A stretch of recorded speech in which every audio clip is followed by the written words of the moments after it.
Hello everyone, welcome to my channel से अभी with Ashok. Friends, आज हम बीएफएम के मॉड्यूल ए में चैप्टर नंबर 3 के एमसीक्यू करेंगे।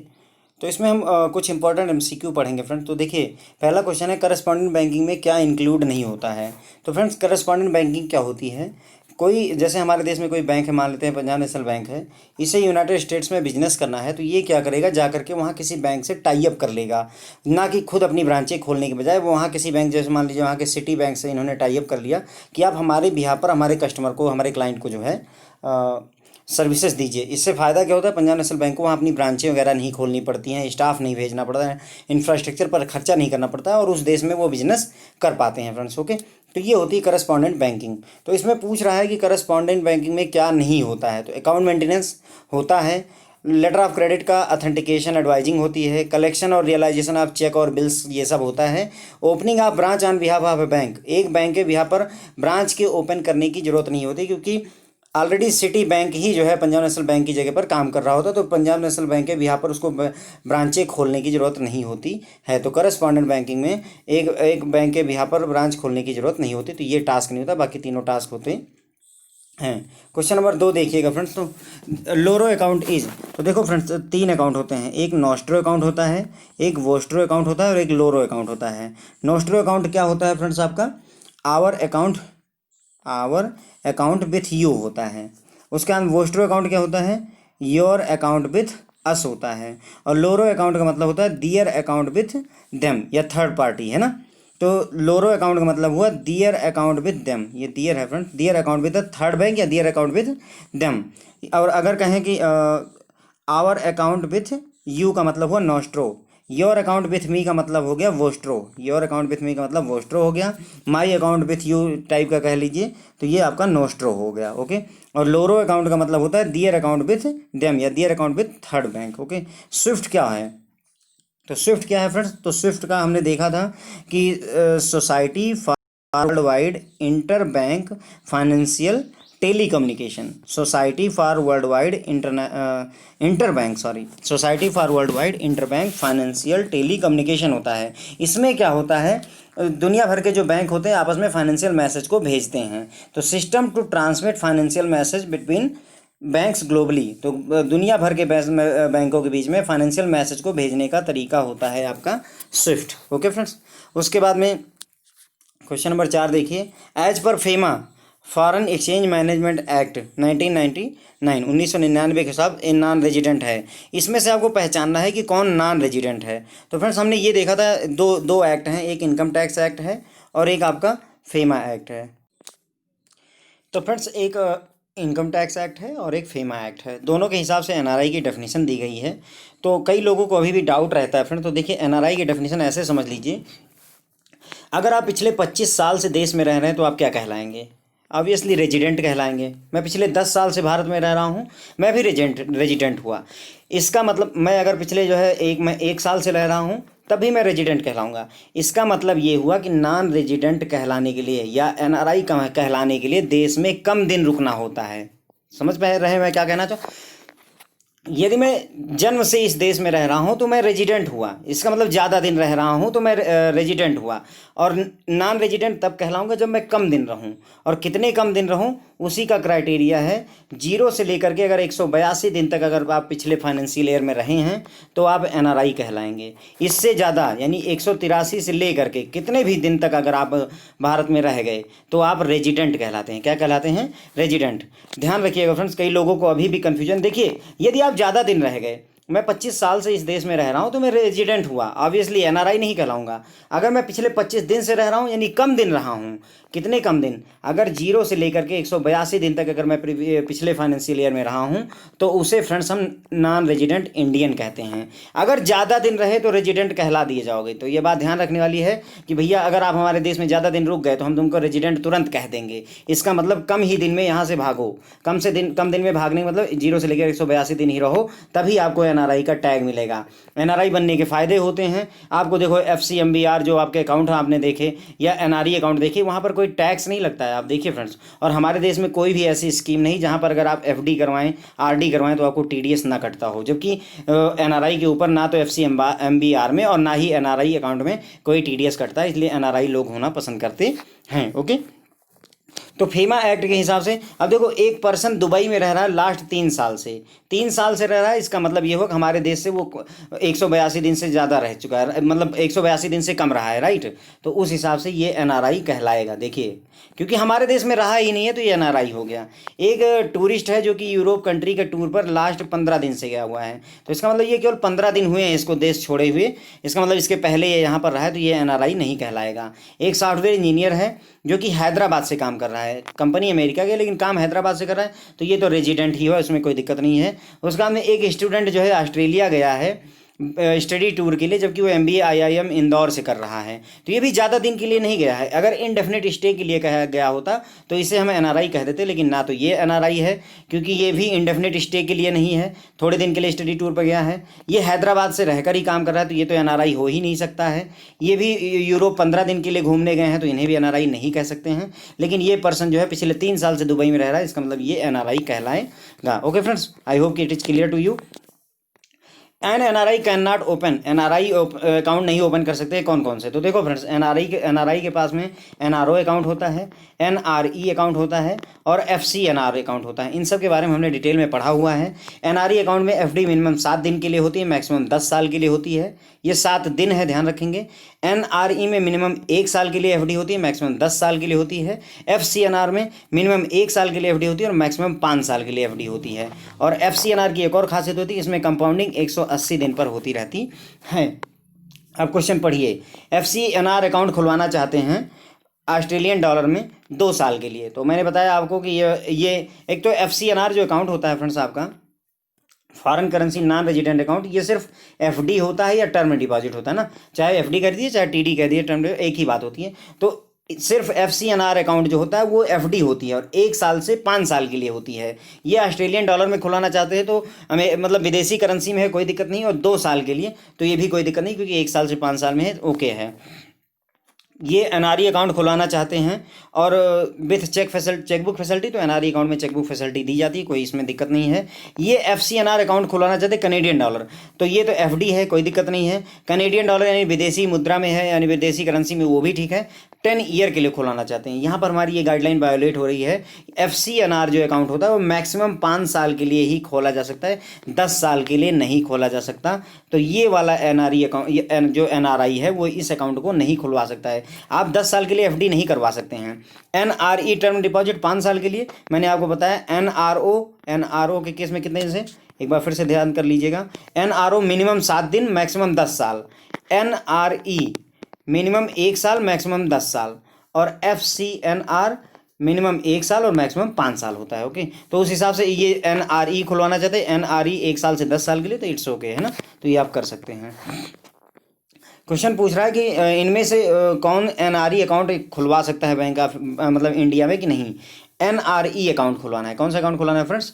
एनआरई अकाउंट खुलवाना है। तो देखिए, क्वेश्चन ये है कि एक पर्सन इंडियन ओरिजिन का है जो कि जापान में लास्ट 3 महीने से रह रहा है, तो अभी उसे यहाँ से मतलब जो है हम समझ सकते हैं कि वो अभी 90 दिन ही हुए हैं जापान में, तो ऐसे केस में नहीं कर सकता। मिनिमम जो है वो 182 वाला कॉन्सेप्ट हम यूज करेंगे, तो ये जो है आपका खाता नहीं खोल सकता है।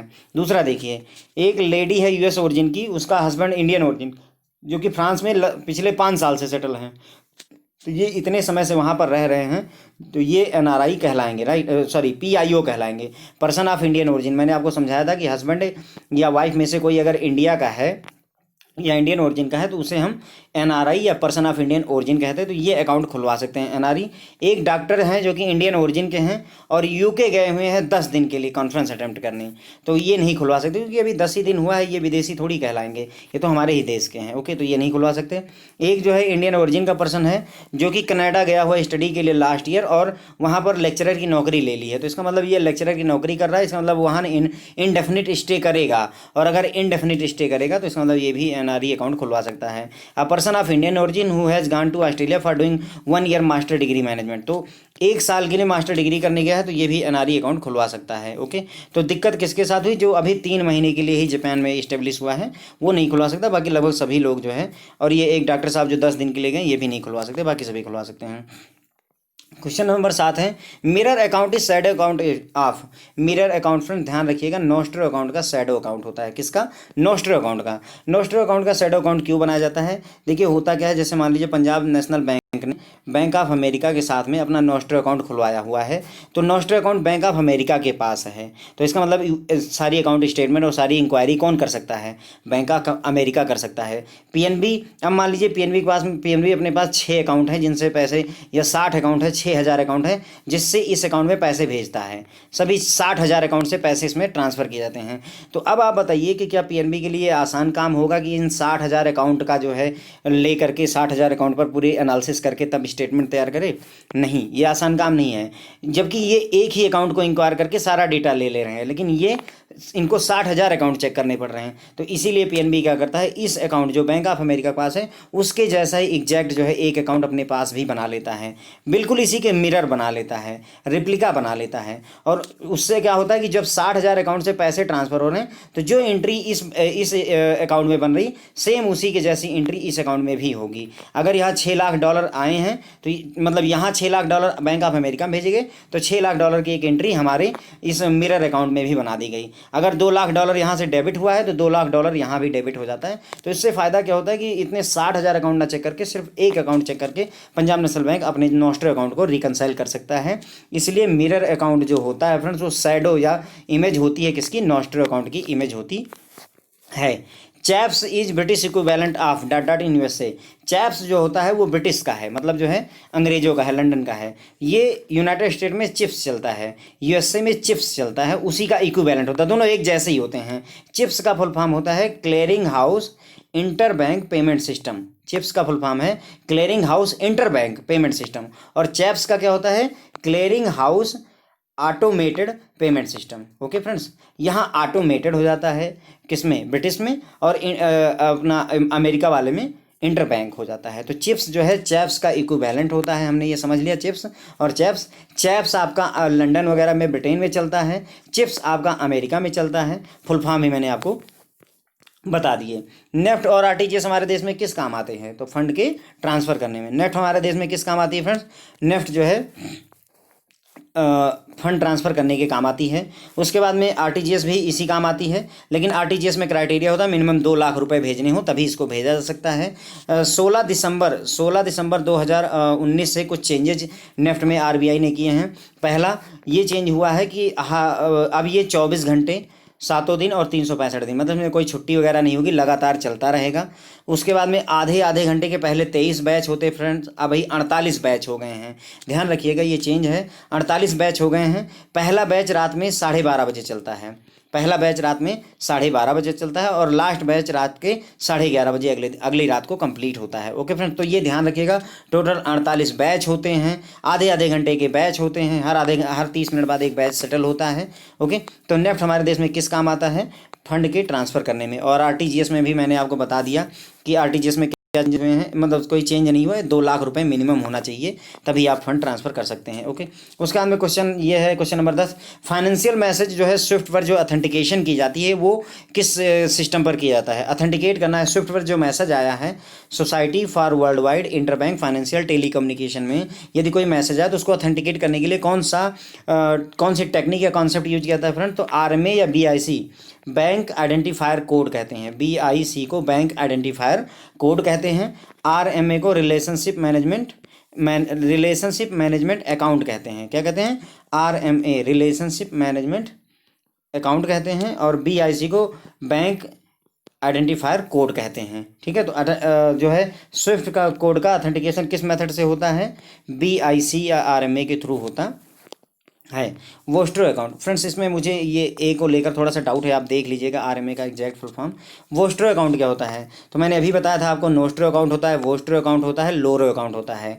तो our account with you nostro account हो गया, your account with us vostro account हो गया, and their account with them loro account हो गया। तो ये पूछ रहे हैं वोस्ट्रो अकाउंट यानी योर अकाउंट विथ अस, तो योर अकाउंट विथ अस आपका हो जाता है vostro account.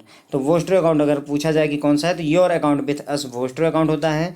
Our account with you ये आपका नोस्ट्रो अकाउंट हो गया, और दियर अकाउंट विथ देम ये आपका लोरो अकाउंट हो गया फ्रेंड्स। ओके, क्वेश्चन नंबर 12 है, which type of banking eliminate the need to have a global network of branches.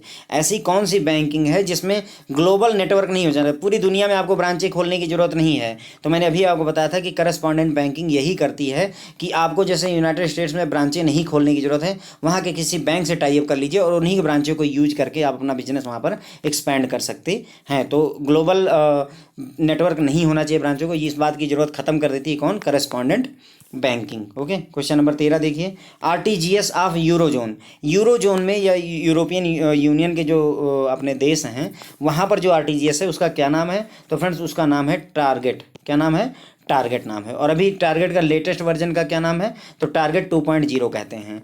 वैसे तो यहाँ पर यूरोजोन में आरटीजीएस का, जैसे हमारे देश में आरटीजीएस होता है वैसे ही यूरोजोन में टारगेट होता है, और टारगेट का जो लेटेस्ट वर्जन है टारगेट 2.0 है। इसमें देखिए FCNR में, तो देखिए फ्रेंड्स ये इस क्वेश्चन में ऐसे समझ लीजिए, NRE जो अकाउंट होता है और FCNR जो अकाउंट होता है आपका, ठीक है। NRE नॉन रेजिडेंट एक्सटर्नल रूपी अकाउंट है, ये रुपए में होता है। Foreign currency non resident account ये आपका डॉलर वगैरह विदेशी मुद्रा में होता है।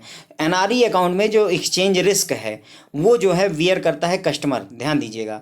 इसमें NRE अकाउंट में एक्सचेंज रिस्क कस्टमर वियर करता है, जबकि फॉरेन करेंसी में चूंकि डॉलर ही कस्टमर जमा कर रहा है तो इसमें जो एक्सचेंज रिस्क है वो जो है बैंक की जिम्मेदारी होती है। किसकी जिम्मेदारी होती है, बैंक की जिम्मेदारी होती है। NRE अकाउंट में कौन वियर करेगा एक्सचेंज रिस्क को, कस्टमर। FCNR अकाउंट में कौन करेगा, बैंक वियर करता है। तो FCNR अकाउंट में डिपॉजिटर कौन सा रिस्क नहीं वियर करता है, तो एक्सचेंज रिस्क जो है डिपॉजिटर नहीं वियर करता, बल्कि कौन वियर करेगा, बैंक वियर करता है। और NRE अकाउंट में कौन वियर करता है एक्सचेंज रिस्क को, कस्टमर ही वियर करता है। Okay, question number 15, our account with you. तो देखिए आवर अकाउंट विथ यू मैंने आपको बताया था, our account with you nostro account होता है, your account with us vostro account होता है, their account with them loro account होता है, और मिरर अकाउंट किसकी रिप्लिका होती है, तो ये नॉस्ट्रो अकाउंट की रिप्लिका होती है। उसका क्वेश्चन नंबर 16 है, NRO अकाउंट से मैक्सिमम कितने डॉलर भेजे जा सकते हैं। तो फ्रेंड्स NRO अकाउंट में दो ही प्रॉब्लम थी, एक तो साल भर में केवल $1 मिलियन भेजा जा सकता है अमेरिकन डॉलर, और दूसरा 30% का TDS कटता है, राइट। हमने दो ही बातें देखी थी कि NRO अकाउंट में दो प्रॉब्लम है, एक तो 1 मिलियन USD साल भर में मैक्सिमम भेज सकते हो, और दूसरी लिमिट थी कि दूसरी प्रॉब्लम थी कि 30% का TDS जो है गवर्नमेंट काट लेती है, इसीलिए NRO अकाउंट ज़्यादा अच्छा नहीं होता है, और जो NRI होते हैं वो NRE अकाउंट पसंद करते हैं। हाँ, लेकिन एक खासियत होती है NRO अकाउंट की कि जो आपका नॉर्मली सेविंग अकाउंट है उसी को जो है डॉलर वाले अकाउंट में या NRO अकाउंट में कन्वर्ट कर दिया जाता है। तो इसमें जैसे आपके रेंट वगैरह जो कमाई हो रही है, रेंट हुआ या LIC या देश में कोई खर्चा जो है जो आपको इनकम आ रही है वो इस NRO अकाउंट में डिपॉजिट हो जाती है, इसकी ये बेनिफिट NRO अकाउंट का रहता है। FCNR अकाउंट जो है मैक्सिमम कितने समय के लिए खोला जा सकता है, तो मिनिमम 1 साल के लिए, मैक्सिमम 5 साल के लिए खोला जा सकता है। FCNR फॉरेन करेंसी, तो इसलिए American dollar, Canadian dollar, Australian dollar, euro, जिस भी फ्रीली कन्वर्टेबल करेंसी जो भी हो उसमें ये खोला जा सकता है, लेकिन मिनिमम 1 साल के लिए, मैक्सिमम 5 साल के लिए खोल सकता है। तो मैक्सिमम 5 साल के लिए खोला जा सकता है, और हर 180 दिन पे इसमें कंपाउंडिंग होती है, और साल भर में 360 ही दिन का ब्याज मिलता है। उसके बाद में a person must be of Indian origin या Indian passport holder staying about for indefinitely, मतलब कोई ऐसा पर्सन है जो इंडियन ओरिजिन का है या उसका इंडियन पासपोर्ट है और वो जो है विदेश में अनिश्चित समय के लिए रह रहा है, तो ऐसे पर्सन को हम NRI नॉन रेजिडेंट इंडियन कहते हैं। Okay, minimum period for NRE deposit. तो देखिए NRE डिपॉजिट की बात कर रहे हैं, तो NRE मिनिमम 1 साल, मैक्सिमम 10 साल।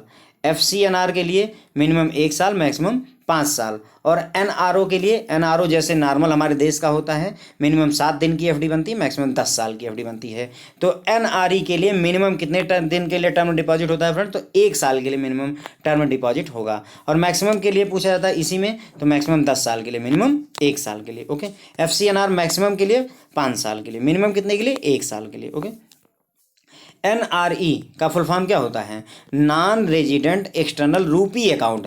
तो जब रूपी लिखा हुआ है तो ये किस उसमें होगा, मुद्रा में, रूपी में होगा। FCNR किस में होता है, फॉरेन करेंसी, फॉरेन करेंसी लिखा हुआ है यानी विदेशी मुद्रा, ये किसी में भी हो सकता है लेकिन फॉरेन करेंसी में होगा, रुपए में नहीं हो सकता।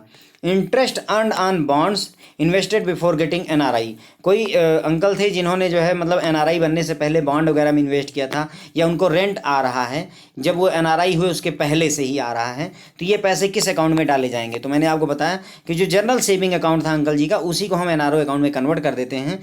तो एनआरओ अकाउंट वाले में ही ये पैसे, जो बॉन्ड से इनकम आएगी, रेंट से इनकम आएगी, एलआईसी मैच्योर हो गई, वो सारे पैसे इसी में जाते हैं। FCNR अकाउंट जो है ये मैंने बताया आपको foreign currency non resident account होता है, प्लस ये सिर्फ FD होती है, 1 साल के लिए हो सकती है और मैक्सिमम 5 साल के लिए, मिनिमम 1 साल के लिए मैक्सिमम 5 साल के लिए ये FD होती है। तो ये इसे फ्रेंड्स चाहे FD का हो फिक्स्ड डिपॉजिट और चाहे टर्म डिपॉजिट का हो, दोनों एक ही बात है। तो आंसर हो जाएगा FCNR में जो है TD या FD होती है।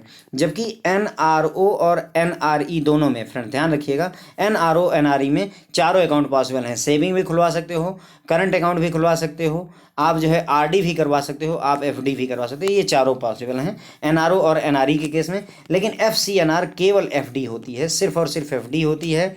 मैंने FCNR कई सारे फीचर आपको बता दिए। सिर्फ FD कर सकते हो आप, मिनिमम 1 साल के लिए कर सकते हो, मैक्सिमम 5 साल के लिए कर सकते हो। जो साल भर में ब्याज मिलता है केवल 360 दिन का मिलता है, और हर 180 दिन पर इसमें कंपाउंडिंग होती है। ओके फ्रेंड्स, उसका हम अगला क्वेश्चन देखेंगे। NRO account can be open jointly with the resident. Yes, जो NRO अकाउंट है या कोई भी NRO NRE चाहे जो भी अकाउंट है, उसको आप इंडियन मतलब अगर NRO अकाउंट खुलाना है तो NRI और NRI मिलकर भी खुलवा सकते हैं जॉइंट अकाउंट, या NRI रेजिडेंट उनका कोई रिश्तेदार भी खुलवा सकता है। लेकिन इसमें कंडीशन ये होती है कि फार्मर या सर्वाइवर की कंडीशन में ही चलता है। फार्मर या सर्वाइवर की कंडीशन में ये अकाउंट चलता है। फार्मर सर्वाइवर का मतलब हो जब तक फार्मर जिंदा है, यानी जब तक NRI जिंदा है तब तक उस अकाउंट को केवल NRI ऑपरेट करेगा, सर्वाइवर यानी उसका रिश्तेदार ऑपरेट नहीं कर सकता है। और वो ऑपरेट करता है तो वो पावर ऑफ अटॉर्नी के जरिए करता है। ओके फ्रेंड, तो जॉइंट ऑपरेशन जॉइंट अकाउंट खोल सकते हैं, बिल्कुल खोला जा सकता है, लेकिन फार्मर या सर्वाइवर वाली कंडीशन के साथ ही खोला जा सकता है। एक NRI जो है फॉरेन करेंसी लेकर के देश में चला आया, कोई NRI देश में लौटा और अपने साथ $2000 लेकर आ गया, या $2000 लेकर आ गया, तो क्या वो अपने NRE अकाउंट में डिपॉजिट कर सकता है? तो हाँ फ्रेंड्स, वो डिपॉजिट कर सकता है, ये अलाउड होता है। उसके बाद में अगला क्वेश्चन है NRE टर्म डिपॉजिट में मिनिमम कितने दिन के लिए? तो NRE है, ध्यान रखिएगा। NRO ये ऑर्डनरी वाला है, अपने देश जैसा है, यानी मिनिमम 7 दिन मैक्सिमम 10 साल। लेकिन अगर NRE आ गया, नॉन रेजिडेंट एक्सटर्नल रूपी अकाउंट, तो ये मिनिमम 1 साल के लिए और मैक्सिमम 10 साल के लिए होता है। तो इसका B आंसर हो जाएगा, मिनिमम और मैक्सिमम के लिए। ओके, इसके बाद में अगला क्वेश्चन है, एक स्टूडेंट जो विदेश में पढ़ने के लिए गया है, तो कोई भी फ्रेंड्स ध्यान रखिएगा, कोई भी स्टूडेंट अगर विदेश में पढ़ने जाता है तो उसे NRI का टैग हम दे देते हैं। ये बात ध्यान रखने वाली है कि उसे NRI का टैग मिल जाता है। FCNR deposit can be maintain in INR। बताइए, फॉरेन करेंसी लिखा हुआ है और आप INR में मेंटेन करना चाहते हो, कहाँ पॉसिबल है? फॉरेन करेंसी में होना चाहिए ना, तो ये फॉल्स है, मेंटेन इन INR पॉसिबल नहीं है। स्विफ्ट का फुल फॉर्म आपको बताया था मैंने, society for world wide interbank, society for world wide interbank financial telecommunication होता है। और इसमें बैंक आइडेंटिफायर कोड हम क्या यूज़ करते हैं?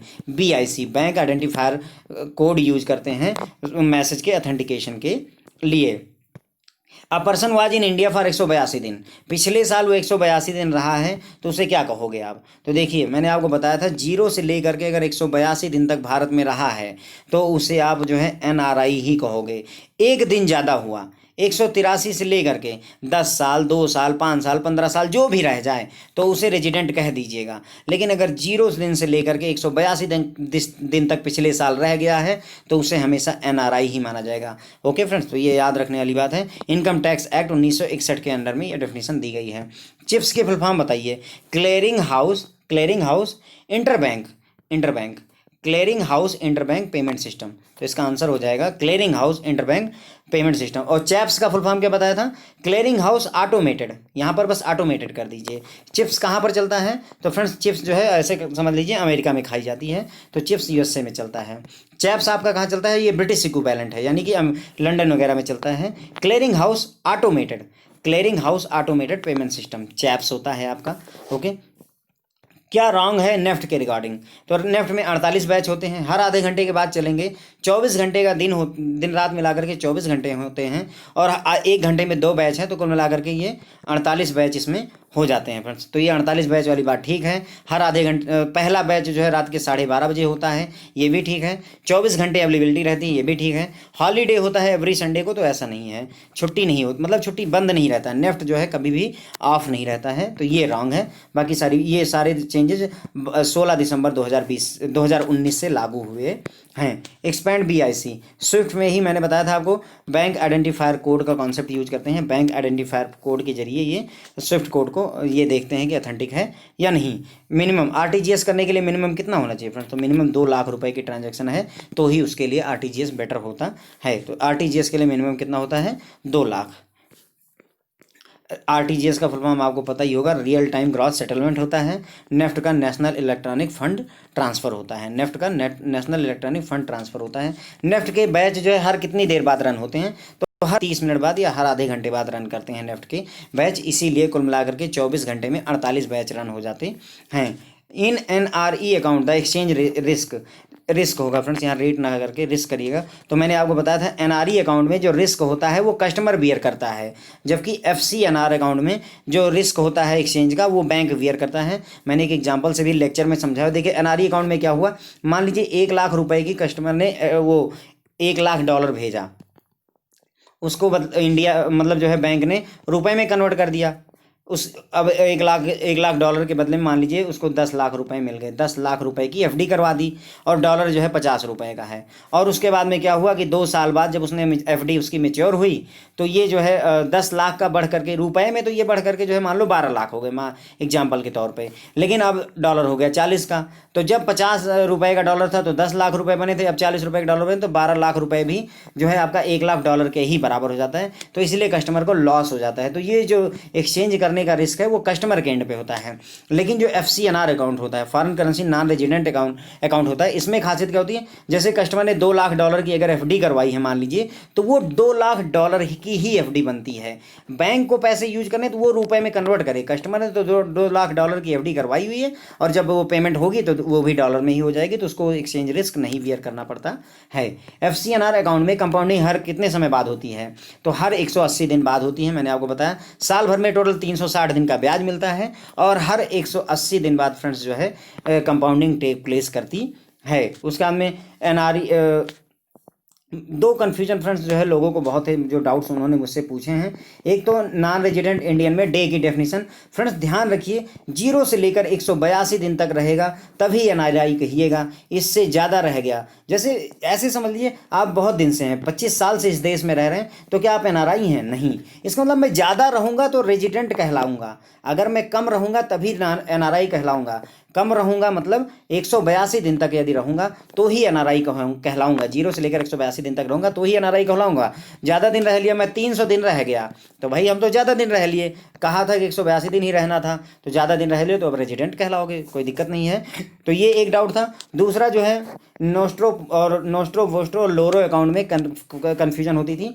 देखिए जैसे यहाँ पर PNB है, ठीक है, PNB account with bank of America, यहाँ पर बैंक ऑफ अमेरिका है, PNB ने अपना अकाउंट खुलवाया हुआ है बैंक ऑफ अमेरिका के साथ में, ठीक है। तो ये जो अकाउंट है ये बैंक ऑफ अमेरिका के लिए क्या कहलाएगा? बैंक ऑफ अमेरिका के लिए तो देखो फ्रेंड्स, PNB के लिए तो ये अकाउंट जो यहाँ बैंक ऑफ अमेरिका के साथ है नोस्ट्रो हो गया, लेकिन अगर बैंक ऑफ अमेरिका देख रहा है तो ये उसके लिए वोस्ट्रो है, तो इसका आंसर वोस्ट्रो होगा। यहाँ अपनी कन्फ्यूजन मिटा लीजिए फ्रेंड्स, ये जो है कन्फ्यूजन ना रखिए, फिर से देख लीजिए। PNB ने अपना अकाउंट खुलवाया है मान लीजिए बैंक ऑफ अमेरिका के साथ में, ठीक है, PNB का अकाउंट है यहाँ पर, ये रहा उसका अकाउंट, ठीक है। अब PNB ने अपना अकाउंट यहाँ खुलवाया हुआ है, यानी आवर अकाउंट विथ यू किया ना, तो इसलिए इसे नोस्ट्रो अकाउंट कहेगा। कौन? PNB नोस्ट्रो कहेगा। लेकिन योर अकाउंट विथ अस है PNB, यानी your account with bank of America us, तो ये वोस्ट्रो अकाउंट कहेगा उसी अकाउंट को, अकाउंट कोई दूसरा नहीं है फ्रेंड, ध्यान दीजिए। ये PNB हो गया और इधर जो है आपका बैंक ऑफ अमेरिका हो गया, इसी का अकाउंट है, इसी अकाउंट को PNB नोस्ट्रो कहता है और इसी अकाउंट को जो है जहाँ पर खुलवाया हुआ है बैंक ऑफ अमेरिका उसे ये वोस्ट्रो कहता है। तो अगर हम देखें PNB का अकाउंट बैंक ऑफ अमेरिका के साथ में, तो फ्रेंड्स ये आपका वोस्ट्रो अकाउंट है, क्योंकि कौन देख रहा है? बैंक ऑफ अमेरिका के लिए अकाउंट वोस्ट्रो अकाउंट है। अगर पूछा था PNB के लिए क्या है तो नोस्ट्रो कहते। ओके फ्रेंड्स, तो कन्फ्यूजन मत रखिएगा। फिर PNB का अकाउंट बैंक ऑफ अमेरिका के साथ, PNB का अकाउंट बैंक ऑफ अमेरिका के साथ है, ठीक है। तो पूछ रहे हैं कि this account for PNB, PNB के लिए इस अकाउंट को क्या कहेंगे, तो फ्रेंड्स नोस्ट्रो कहेंगे। पीएनबी के लिए उसका अपना अकाउंट है तो नोस्ट्रो हो गया, ओके। और बैंक ऑफ अमेरिका के लिए वही अकाउंट बैंक ऑफ अमेरिका के लिए क्या हो गया, वोस्टर अकाउंट कहलाएगा, ओके। उसका हमें अब एक और देख लीजिए लोरो अकाउंट का। पीएनबी का अकाउंट है बैंक ऑफ अमेरिका के साथ में, ठीक है, ये रहा उसका अकाउंट। लेकिन इस अकाउंट को, जो ये पीएनबी का अकाउंट है, इसको एक और बैंक है सिटी बैंक, कौन सा बैंक है, सिटी बैंक, वो इस अकाउंट को यूज कर रहा है। ध्यान दीजिए, पीएनबी का अकाउंट बैंक ऑफ अमेरिका के साथ था और उसको सिटी बैंक, एक तीसरा बैंक यूज कर रहा है। तो देखो ये जो अकाउंट है फ्रेंड्स, एक ही अकाउंट है, इसको पीएनबी नोस्ट्रो कहेगा, बैंक ऑफ अमेरिका इसी अकाउंट को वोस्ट्रो कहेगा, और सिटी बैंक के लिए यही वाला अकाउंट ही लोरो अकाउंट हो जाता है फ्रेंड्स। तो आई होप कि अब आपको ये कन्फ्यूजन क्लियर हो गई होगी, नोस्ट्रो, वोस्ट्रो और लोरो, ये फ्रेंड्स इसके मैंने आंसर दे दिए हैं फ्रेंड्स। आई होप कि आपको ये वीडियो पसंद आया होगा। Thank you so much.